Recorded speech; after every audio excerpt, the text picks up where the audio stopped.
All right, it looks like it's recording. So thank you for the invite, Carmelo, and thank you for all of you who are attending to listen to this talk. So like Carmelo said, this is a talk I gave at Stoicon 2020 online, and I'm just redoing it. But hopefully there's some benefit to that. One of the benefits is that the recordings have not all been posted yet, so you can't see it if you wanted to. And also I am behind on a lot of things, and some speakers have written essay formats for their talks, but I have not yet. I actually just released an essay for a workshop I ran in 2018 Stoicon, so there's a little bit of lag time in my getting stuff to writing. So thank you for attending. So the topic of today is going to be a fundamental thing which people who are newer to Stoicism probably have heard of to some degree, but also people who are familiar with Stoicism may be intimately familiar with. And that is Epictetus's suggestion to say that for two disagreeable impressions that occur, that it's nothing to us. And so I'm going to read this translation of the Handbook, or Enchiridion, from Robin Hard's translation, which is my preferred translation currently, in order to kind of remind people of what this concept is. So in Epictetus's Handbook, right at the very beginning, he says, "Practice then from the very beginning to say to every disagreeable impression, quote, you're an impression, and not at all what you appear to be. Then examine it and test it by these rules that you possess. And first and foremost, this one, whether the impression relates to those things that are within our power or those that are outside of our power. And if it relates to anything that isn't within our power, then be ready to say that that is nothing to me." So that is a mouthful, but it is an important mouthful because careful readers will note that this is suggesting a practice, something to do, and it is one of the core practices of Stoicism. It starts with a disagreeable impression. So for those of you not familiar with basic Stoic psychology, an impression is just our first impressions of things, and these things are outside of our control. They are the beginnings of what we would call emotion, maybe automatic thoughts that pop up around specific things. And they are strong. That's why it's disagreeable impression. So things like the stirrings of anger, of anxiety, of depression, things like that are disagreeable impressions. The ancient Stoics thought that there were literally impressions on our soul, and our soul moved according to external circumstances. Nowadays, that does not quite an accurate description of the way we think the world works, but calling these first impressions is still a very decent translation of fantasia, in my view. So when you get a disagreeable impression, something comes up, Epictetus is telling us to say something to it, to stop and say, you're an impression, and you're not at all what you appear to be. So you're taking a pause there. And then you compare your first impressions of things to um, the rules that you have at hand, primarily whether something is within your power or not within your power. And if it's not within your power, then you say, it's nothing to me. And so this sounds like this is hopefully familiar to many people in the audience, but there's a question of what does this phrase, that's nothing to me, actually mean? What are we saying to these disagreeable impressions that are outside of our control? Well, usually you can kind of break this down into saying like it's something like, don't sweat the small stuff, you could let it go, it's not a problem, I don't care, I'm putting it to one side, or whatever, I'm letting it go, it's not my concern, screw it, I don't care. I'm going to try to convince myself not to care. And this can be helpful for a lot of different scenarios. So, for instance, if you want to go to the gym and improve your squat, sometimes a lot of things that we go to the gym for are uncomfortable. Pre-COVID, I used to go to the gym 5 days a week, and now I'm kind of missing it. But um, now, but like it's uncomfortable, and so when you take a look at the discomfort, as long as it's not injuring yourself, you can say that's nothing to me and put it to one side, and that can improve your performance. Also, in the realm of business, um, the struggles that come along with that and the inevitable failures can help people succeed. even in everyday life, such as waiting for trains in New York City or the tube in London as well. If you're just sitting there, when the train comes is not under your control, nor necessarily the conditions. So putting it to one side and saying, whatever, I'm not going to pay attention to it, could be useful.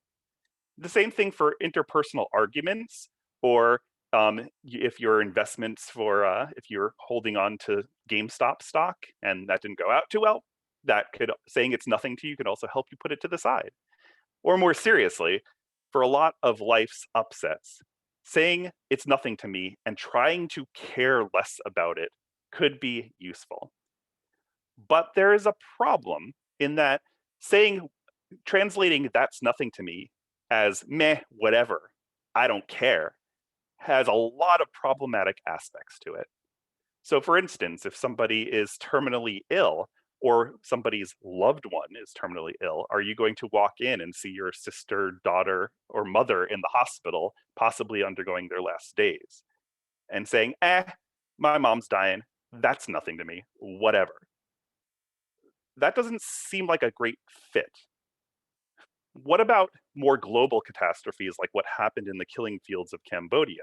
Are we to look at the over a million people who were killed there and all the atrocities and horrible ways in which they were and say, global atrocities, they happen, I don't care? Is that what the Stoic thing to do is? If we translate that's nothing to me as I don't care, I'm going to put this to the side, kind of suggesting that. What about systematic racism and injustice? If somebody from an oppressed group comes to Stoicism looking to see what it's about, and they see this guy, Epictetus, this old white guy saying, hey, just say it's nothing to you. It's kind of saying like, hey, suck it up and take it. And that's not a great fit, and that's not a good look either. What if you're not in such a group? Saying, I don't care means that you're not going to take action to make the lives of other people around you better. And the same for global poverty. There are people who are living in extreme global poverty around the world, and people who are in first world countries, even if we are not necessarily rich according to those around us, we can still donate enough money to actually make some significant impact to places like Give Directly, where your wealth can actually be transferred to people who need it a lot more and could do a lot more with it. And so can we say, whatever, I don't care. Global poverty, it doesn't really matter to me. That's nothing to me. In all these cases, it really seems like a poor fit, and it kind of paints a caricature of what Stoicism is about. You can watch the world around you burn, and you're okay with it. You're of peace of mind. You're all zen and stuff. Like, is this really what Stoicism as a philosophy is saying? Because if it is, then it seems a little more like psychopathy rather than a philosophy of life. Well, I don't think that's actually what Epictetus was getting at. And so the point of this talk is to try to tease out what that's nothing to me actually means. And so my hypothesis for this talk is that we should take that's nothing to me more literally. In other words, we should translate it more to it has nothing to do with what I really and essentially am. And what we are is this term in Greek called proheresis, our faculty of choice, as it's sometimes translated on.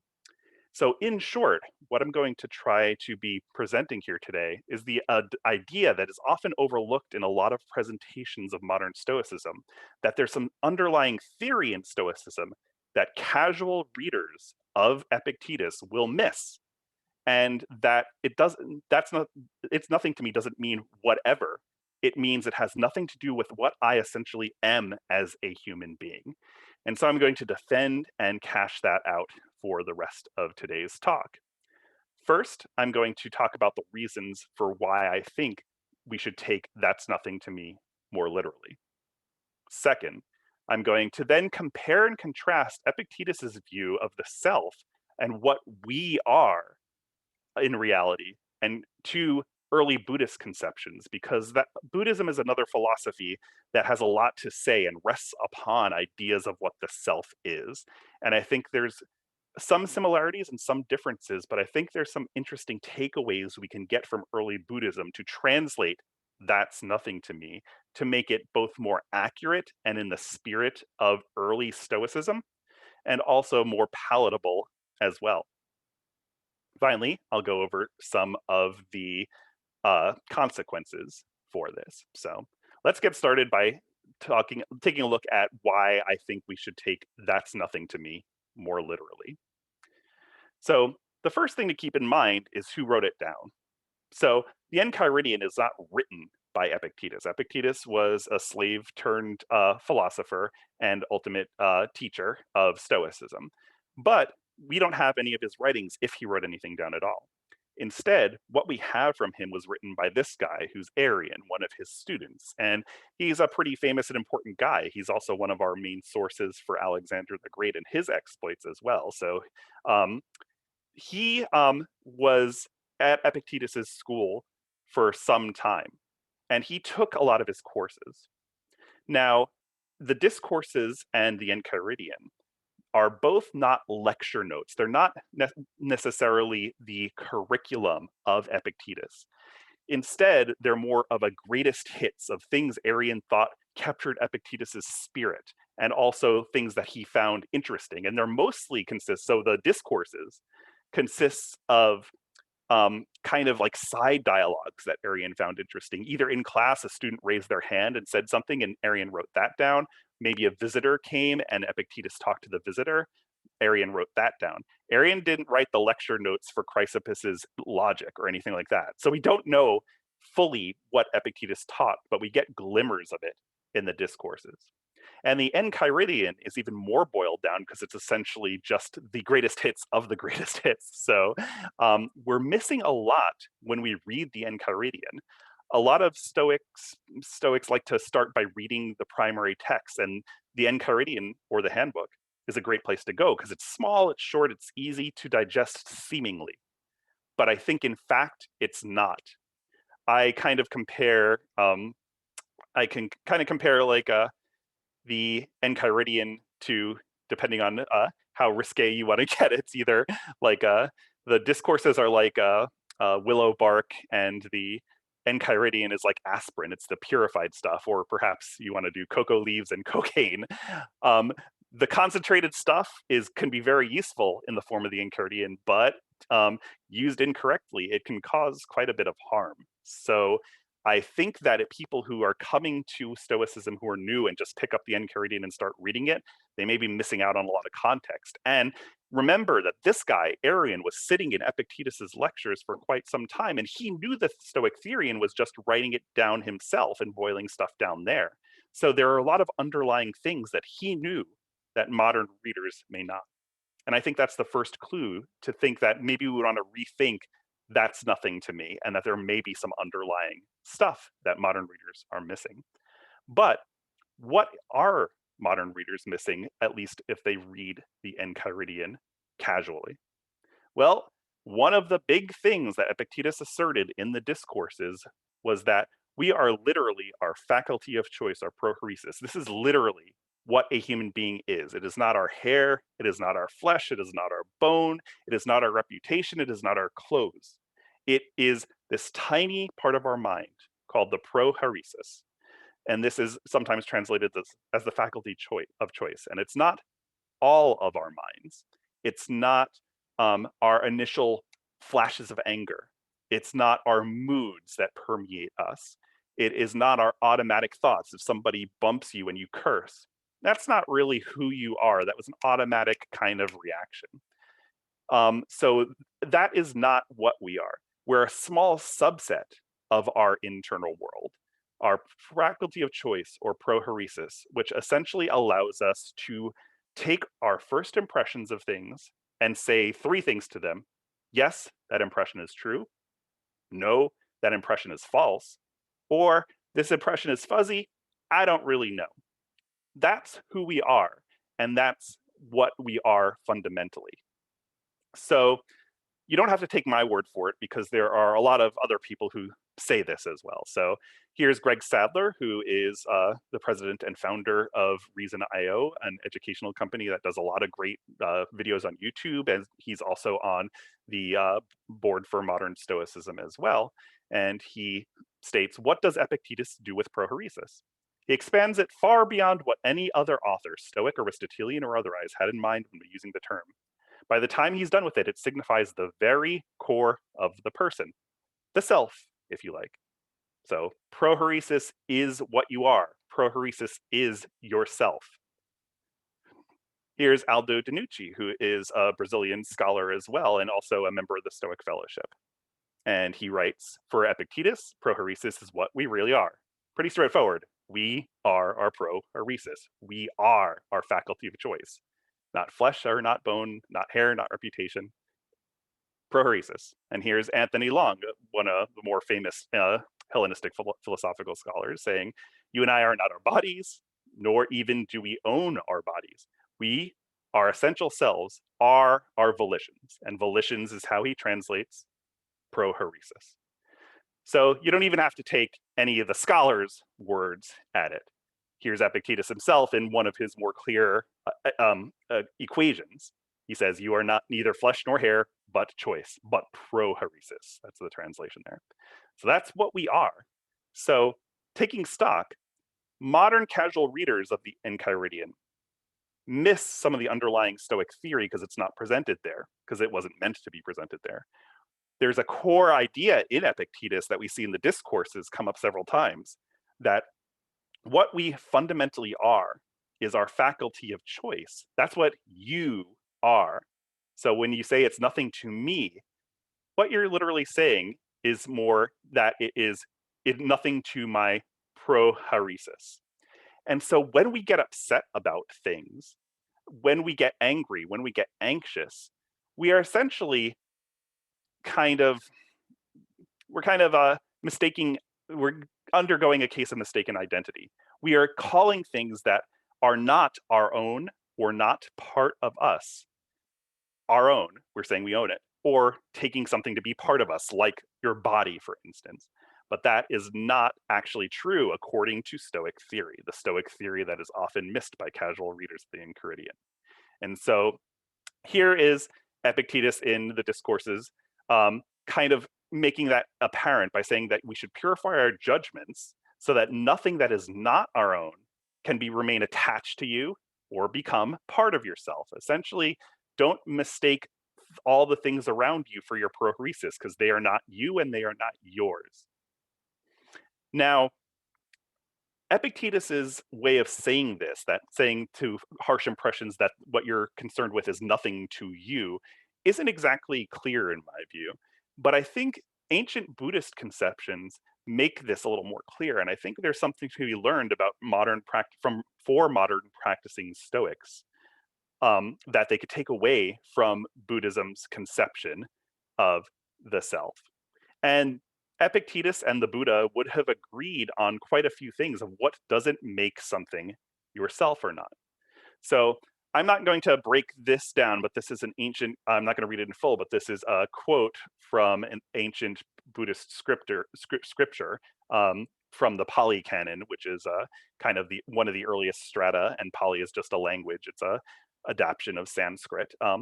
And that's a language that these texts were written down in. And here is the Buddha talking about what makes something yourself.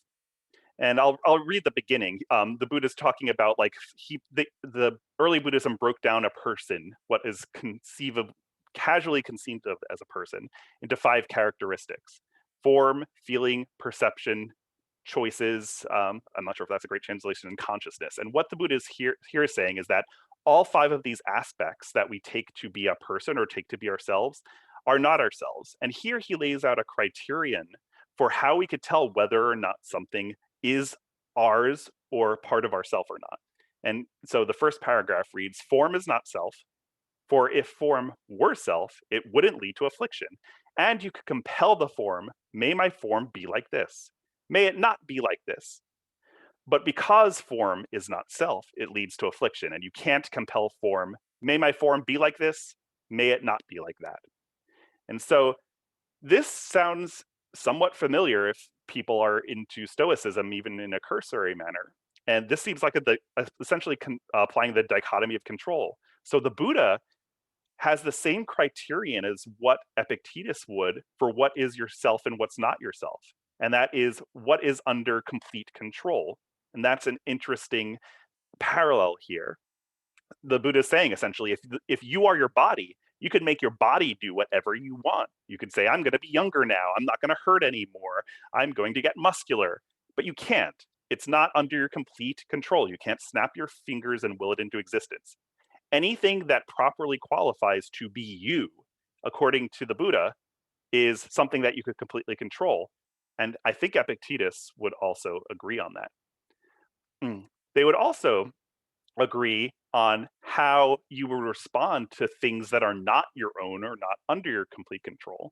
So skipping down to the bottom paragraph here, you can see that for the 5 things like body or form, as well as feeling, perception, choices, and consciousness, the Buddha says that you could see any of these 5 things, past, future, or present, internal or external, coarse or fine, inferior or superior, far or near, all consciousness, or all of these 5 things, 5 aspects of possible personhood, with right understanding. And you could say to them, this is not mine, I am not this, and this is not myself.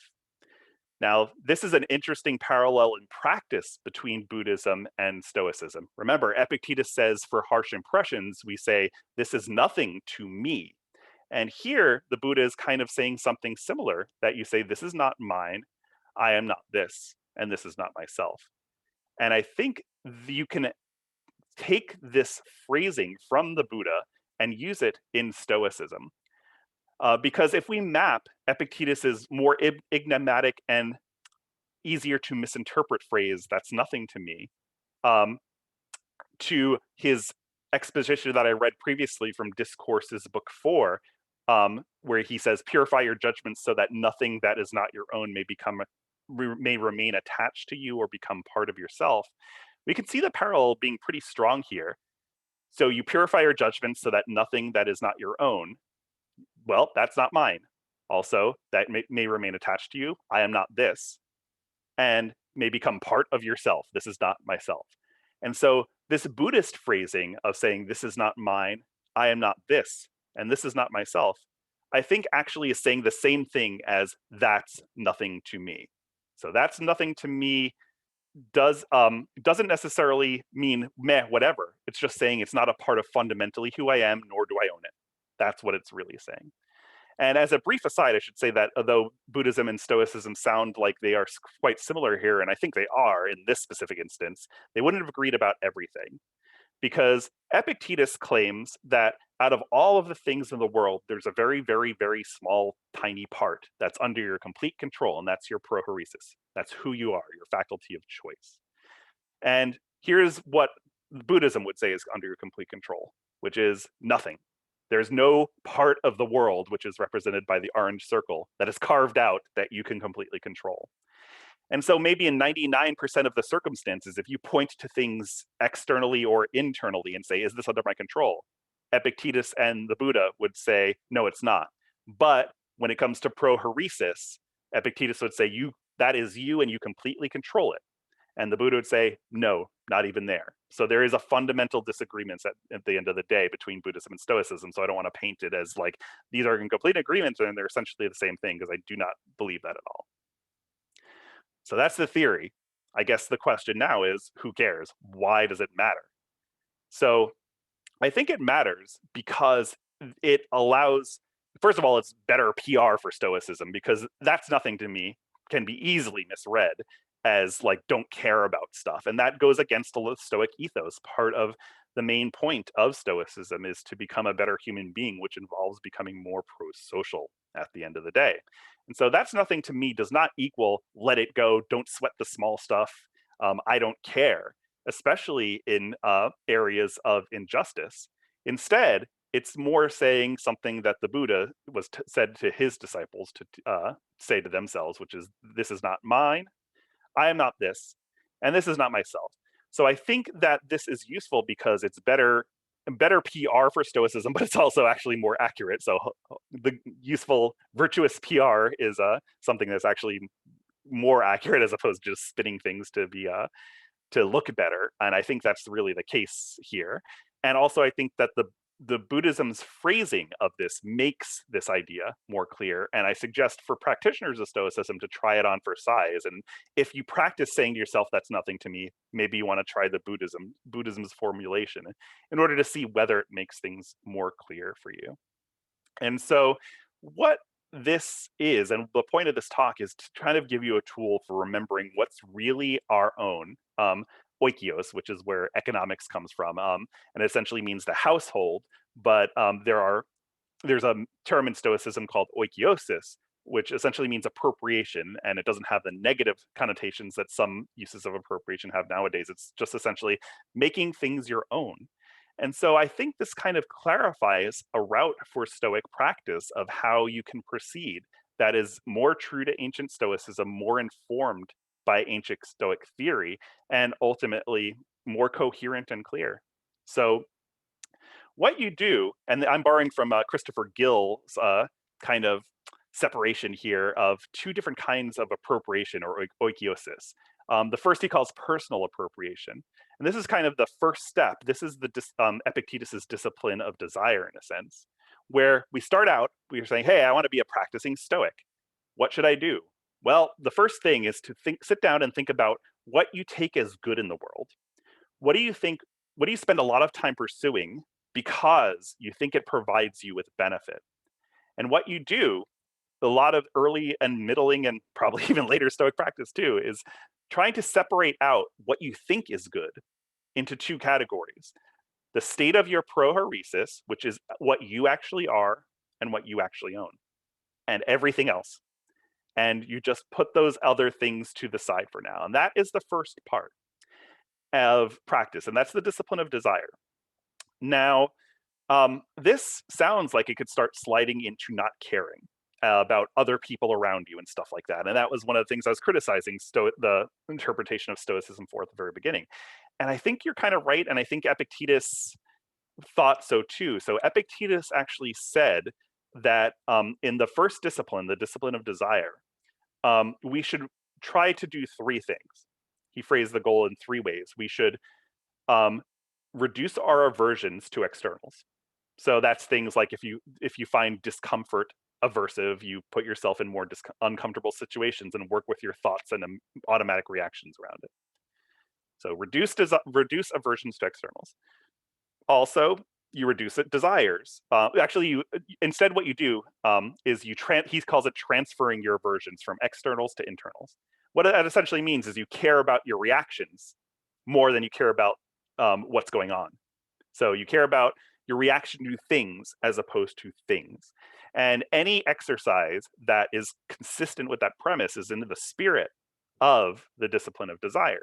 But then he moves on to desires themselves, and he says, but for now, just reduce your desires. Don't try to desire to become a better person.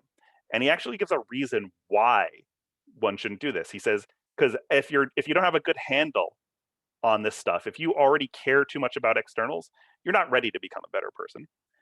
And that is why in A Handbook for New Stoics, we kind of present Epictetus' program in a progressive manner by going through the discipline of desire, then action, then assent. Action is where you become a better person. But if you don't get a grip on your passions to start out with, at least to a modest degree, you will have much lower chance of success of becoming a better person.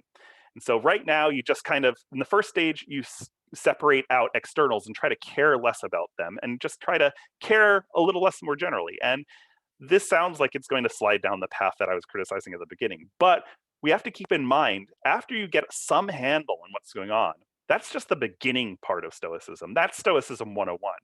That's what you see in a lot of places as being presented as all of Stoicism. Stoicism is about becoming resilient. It's about feeling better, but it's not. If Stoicism was a system that worked well and made people feel better, maybe it would do more harm in the world than good. Because, what if you have a psychopath or somebody who wants to cause harm and they find Stoicism and they feel better about causing harm? Now their soul is assuaged and they feel much better about what they're doing. And, thanks, Stoicism, the screams of my victims don't bother me too much anymore. That's great. That would be a bad philosophy of life, I would say. And that is not what Stoicism is, although that's a lot of what people go to. This is the first part, the discipline of desire.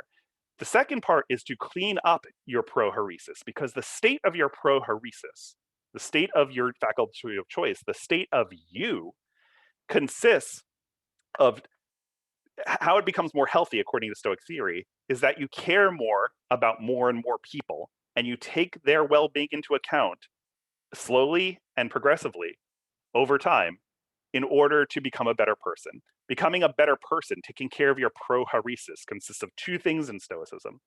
The first is reasoning better. Since we're rational beings, how do we become the best rational beings we could be?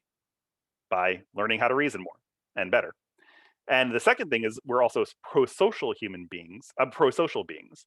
We are creatures such that a lot of us have an innate tendency to want to please other people or to get along with other people.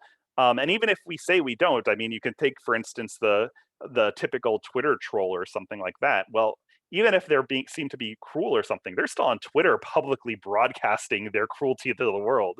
So they clearly want some kind of social thing out of what they're doing. And so that is because humans tend to be social creatures. We are built to kind of want to be social. And the second part of Stoicism, the discipline of action, is about optimizing that sociality in order to try to make us care more about not just ourselves, but slowly our family, our friends, neighbors, compatriots, and ideally everyone. And when you act in the discipline of action, taking everybody's well-being into account. So that is Stoicism, and that is why I think that It's Nothing to Me is misinterpreted, and how I think the interpretation can help lead to better practice as well as better theory. So if you have questions or comments, I'm going to stop sharing in a minute. But also, if anything comes up to you later, you can reach out to me via my website, greglopez.me/contact. And I'm also putting together a series of courses that will kind of fill in the missing gaps like this that I see in how modern Stoicism is presented using ancient theory. And if you're interested in learning more and being notified when those courses come up, which will be later this year, probably this year, you can sign up at stoicmissingpieces.com/subscribe. So with all that being said, I'm going to stop sharing and open it up to questions and comments. Thanks, Greg. Let me see if I can see everyone. I think oh no, we're on 2 pages. So how do I do this? If anyone wants to ask us a question, use your digital hand, I guess.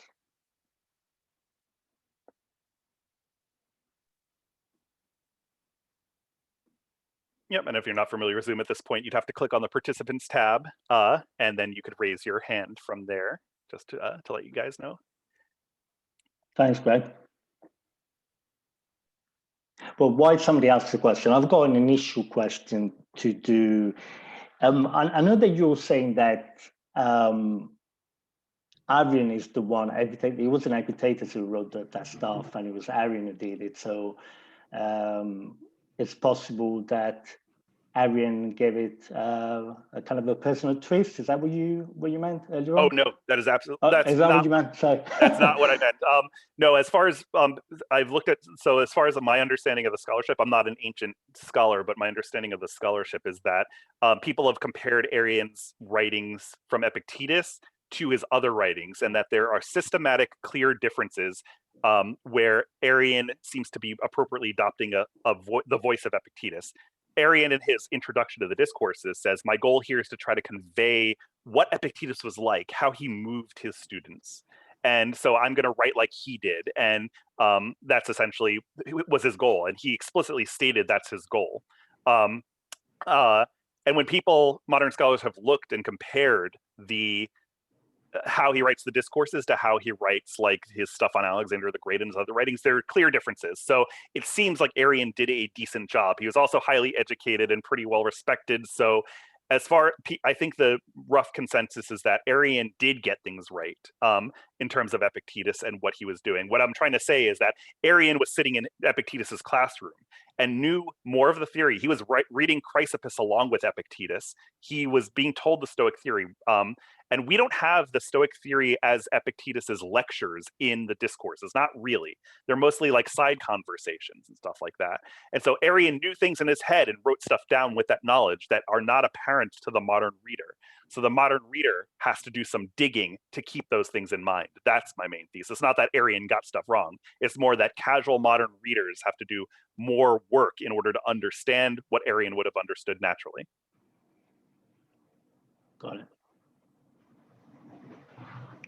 Because I was going to say that this is nothing to me. It seems to me very much in line with the type of discourse that Epictetus uses, because he can use some harsh tones every now and again, isn't he? And that is nothing to me. Seems to be coherent in that respect. Don't know if I made myself clear. Yeah, I mean, it does. You also have to take into account when he's using the harsh tone. So I can see glimmers. It's hard to say, and my hypothesis, the evidence that I admit it is weak, but sometimes you could tell what audience the Epictetus is speaking to, and his tone and what he's saying will vary based on the audience. The other thing is the handbook is probably meant for more advanced students to remind themselves of what they already knew as well. It is not meant to be an introduction to Stoicism. And so, if you take a look at one of those little postcards that you can write the modern equations of physics on, it'll mean essentially nothing. And Stoicism is not that, without background technical knowledge, and Stoicism is not that complex, but you still need to know some underlying stuff before tackling the primary writings. In my view, Seneca is probably the most user-friendly if you wanted to start with a primary source from who's a Stoic. I would recommend Seneca, or maybe like Aristodemus's Epitome of Stoic Ethics, or for a non-Stoic, you can read Diogenes Laertius's overview of Stoicism. Actually, we're covering that in York City Stoics right now, and actually in a few hours, if you wanted to go to meetup.com/New York City Stoics, or just Google it. We're in a couple hours, we're going to be covering Stoic physics from Diogenes Laertius. But for Epictetus as well as Marcus Aurelius, I think that I'm not sure I strongly recommend going to them first. And if you go to Epictetus, the discourses are okay. Like, they're clearer than the Enchiridion, but going to Marcus or going to the Enchiridion as a place to start is probably not going to do great service to people. And I think it would probably be better for people to read like modern summaries first before getting into that, because there's a lot you're going to miss. Thank you. I can see that Armin's got a question. So if you can, you're already unmuted, aren't you? Go ahead, Armin. Yeah, Greg, thank you. Thank you very much for this. I really liked your comparison between the Stoicism and Buddhism. I think I'm more familiar with the Buddhism than with the Stoicism, because in Buddhism you have this concept of reincarnation and then ultimately achieving the status of enlightenment. I'm not really sure about how is it in Stoicism, if you have this I mean, in Buddhism you have again the difference between the Zen or the Tibetan one, but is it also a Stoicism, you have a concept of reincarnation and enlightenment? So I guess in short, no. The Stoics had a mixed view. They were, I guess they would call what you would call nowadays materialists. They thought that the world was made of matter. And there is some evidence to suggest, actually, in Diogenes Laertius, that the Stoics essentially thought that our proheresis, or more a hegemonicon, there's two different Greek words there that may or may not be exactly the same, but they're saying essentially the true part of ourselves is an extension of the universal God, or Zeus. And it's made of fire, it goes into our souls, and that's part of us. And when our body dies, the soul gets reabsorbed into the global God, in a sense. But that's not going to be us in any meaningful sense. It's not like we're going to have memories or be reincarnated or any of that. They did say that maybe sometimes Stoic heroes could survive after death and stuff. It's a little bit fuzzy, but essentially they didn't necessarily think that we would survive after death, and if we do, it's kind of as a global consciousness. It's more maybe more like a Vedanta kind of thing, or later Buddhism, rather than early Buddhism or others. So in short, no, they had very different conceptions of what's going on there. Interestingly, around like Plato had the idea, and Socrates put in Plato's mouth has some idea of rebirth and stuff like that. And people have speculated that there's very weak evidence for it. It's an interesting speculation, but that there may have been interactions between India and Greece around the time of Alexander the Great, and that Greece got this idea of reincarnation through talking with back and forth with India, and it popped up in Greek philosophy around the time of Socrates and Plato, and maybe even a little bit of around that time, plus or minus a few decades. So in short, they're pretty different. All right, and I guess, Greg, the I don't know if it's it can be any in any way similar to rebirth. This idea that that the world would come to a conflagration and it would end, and then the world goes through cycles. Sorry. Yes, most Stoics did believe that, although not all, and Diogenes Laertius specifically calls out certain Stoics who didn't believe that. But that was generally the Stoic physical worldview. So I guess if you want to consider that rebirth, you can, but it's not like I die and then in 100 years will become born in London or something like that. It's more like the world ends in fire, contracts, and then re-expands, and so there are endless cycles of repetition. They did believe that. Good. We got Terry, and then I think we got a question in the chat from, if I can see it. So do you want to go ahead, Terry, while I look for the... Sure. Thanks, Greg. You mentioned press groups early on in your talk. Do you have Stoic advice for press groups? No. I think that using Stoicism as as an advice delivery system, I'm not sure if that works well. First of all, that is I think Stoicism works best as a personal philosophy of life, and if somebody doesn't want to adapt it or is not in a place to adapt it, then that's their call. The ancient Stoics did believe Stoicism was like the best philosophy for everybody. I'm not sure if that I hold that nowadays. Also, oppression is very complex, varies across cultures and subcultures and microcultures, and so there's no one-size-fits-all advice of any kind that I could give. And thirdly, the discipline of action kind of dictates that I try to act according to my role, the roles that I find myself in the world.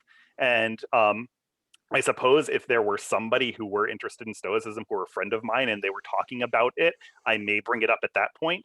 But I don't have a good enough relationship to the world at large to come and say, here's my Stoic advice to you, you do this, because it may not fit and it's not really appropriate for me to do so. And so part of my Stoic practice is shutting up when I think it would be useful to shut up and not giving advice. So I try to withhold that, and I try to err on the side of not giving advice. Thank you. We got a question from...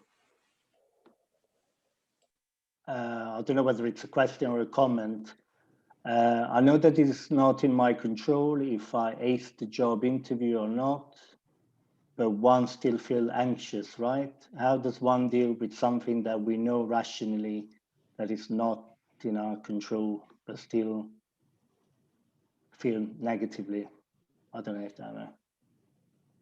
Yeah. So that seems like a question. Yeah. So I mean, I guess it really depends. Part of the methods of A Handbook for New Stoics is to have you try out a bunch of exercises. That's kind of how it works. So you go through a week and you try exercises for a week, and there are a few exercises that could be relevant to that kind of stuff. And my advice would be to try to, I just said I wouldn't give advice, but here's a shift a role where somebody's asking me as a question. So just to clarify, if anybody wants to get me in a gotcha moment, roles vary depending on context.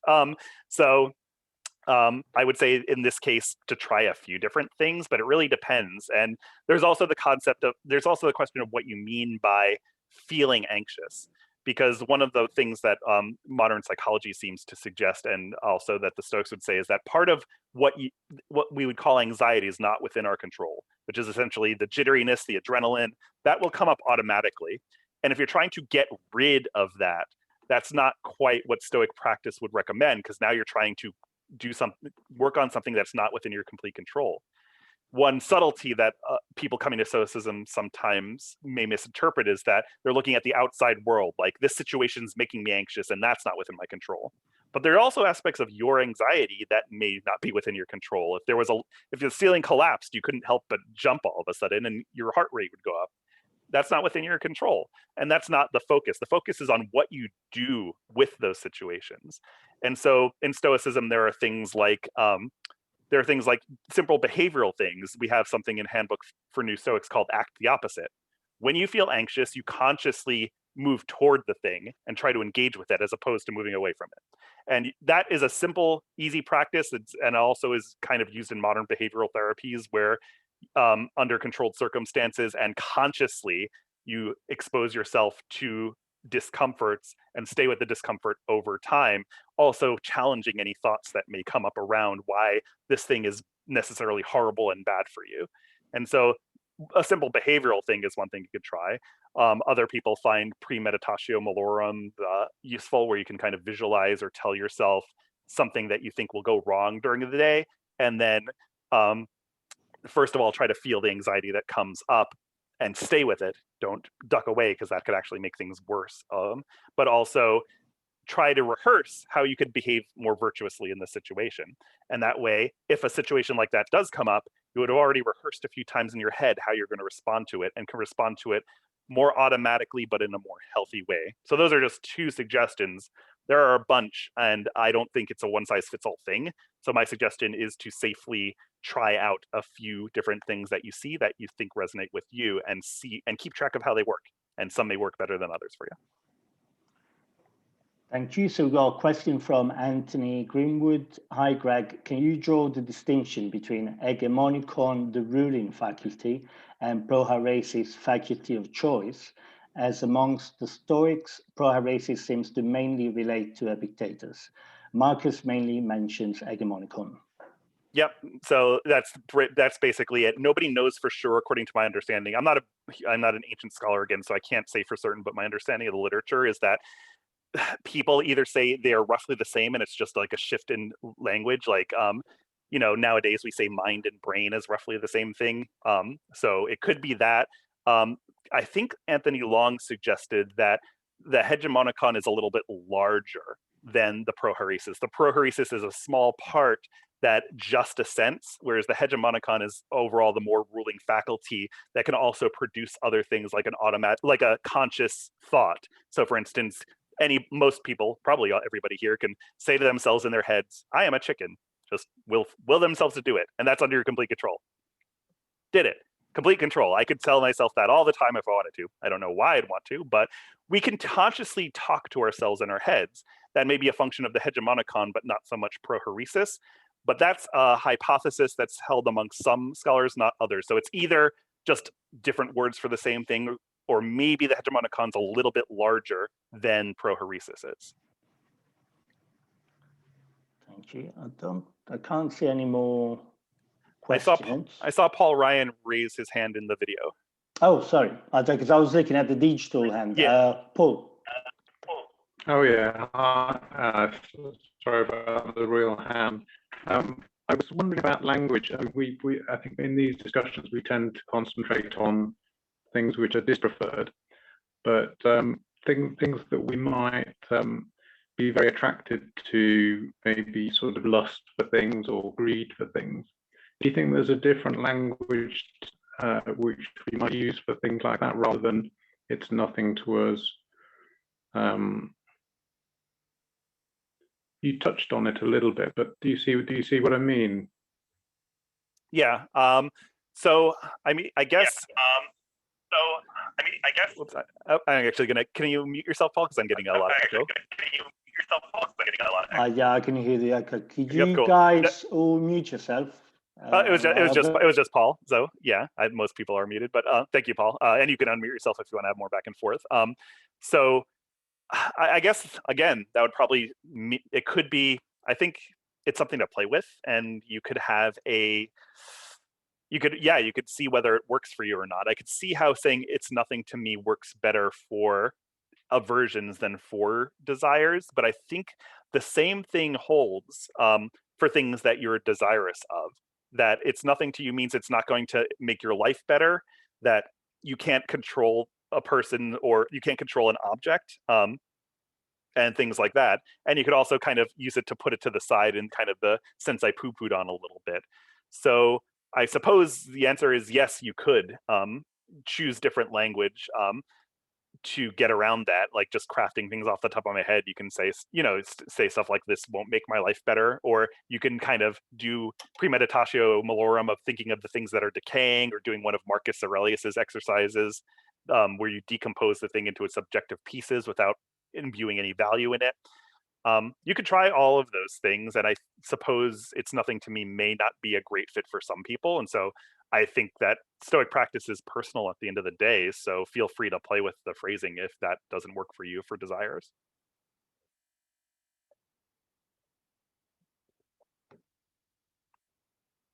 Nope, you are muted, Carmela. Sorry about that. We've got a question from Sam. Greg, you said your favorite translation of Enchiridion is from Robin Hart. What's the best one for Marcus Meditations and Seneca books? So for Marcus, I give two recommendations depending on your goal.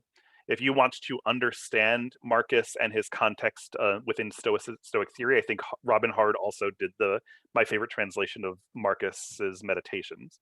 But if you want to read Marcus as an inspirational thing, which a lot of people do, where you want to read it, kind of feel good, have him move your soul, and also get a kind of nice index in the back that organizes Marcus's stuff topically, a little more practical, then I recommend Gregory Hayes' translation. So Hayes, if you want kind of very beautiful poetic translation, but it's all in the day he takes a lot of liberties with the Greek, and so it ultimately ends up being a little inaccurate in my view. If you want something that doesn't move you as much, but that you could study from and understand Stoicism better, then I'd go with Robin Hart as well. For Seneca, I think it's a little easier. Like a lot of the free translations that I found available, like it's the public domain translations for Epictetus and Marcus Aurelius, I find more problematic than the modern translations. For Seneca, that's less so. I think a lot of the Loeb Classic Library ones that are now in public domain are useful. My personal go-to is Wikisource, which is just public domain translations. The Wikisource translations of Seneca on there, they have the complete Seneca. They're from, I believe they're from Loeb in the public domain though, and they're great. They're fine. Otherwise, there's a clear answer for Seneca because there's only one complete Seneca translation currently in existence. It's put out by University of Chicago Press, and they have little different books on different themes. So if you want to pay for it and get a modern translation, then the University of Chicago Press complete Seneca. If you don't, I think Seneca is quite serviceable in a lot of public domain translations, and a lot of them are pretty good. So I don't think you could, it's less of a chance that you could go strongly wrong with Seneca. Thanks for that. Greg, have you got time for one more question? Because I could stick around for you said that you were going to leave at 5. Yeah, it's not a hard leaving, so I could probably another 10 minutes is fine. Yeah. Okay, so we got a question from Terry. I was thinking about Stillpo, Greg, and his conversation with Polycrates, saying that, what was the expression? I haven't lost anything, though he had lost his city, his family, and so on. So what's your view of Stillpo? I think it's probably to some degree admirable. I think that it's something to get to at that point. I mean, people kind of look at that situation because he also lost his family and stuff, and they take it as kind of cruel. I do kind of lean toward this traditional Stoic view that at the end of the day, being devastated by personal losses makes you less capable of serving those around you who are also suffering from the loss. And so while we're all human and we all and the for like, if you're not a sage, which none of us are probably, like everybody's going to have their breaking point. And so, but if you can help people who are also suffering from a similar tragedy, like if a family member dies and your family's more devastated, and you can be a little more calm and collected, you will ultimately be of better service to those around you. So I don't see Stillpo as kind of being a robot or being dead inside or anything like that. And I do think it's a goal to go for at the end of the day, because that kind of passionlessness, in the ancient term, not like not having any emotion and being a robot and just going about one's day, that kind of passionlessness of not being crushed by adversity really helps you be a better human being and more helpful to those around you in the long run. So it's something that I fall far short of, but it's something that I would adhere to and would want to get one day. Okay, so I can't see any here, but I guess we got time for the very last question for Greg, if anyone wants to.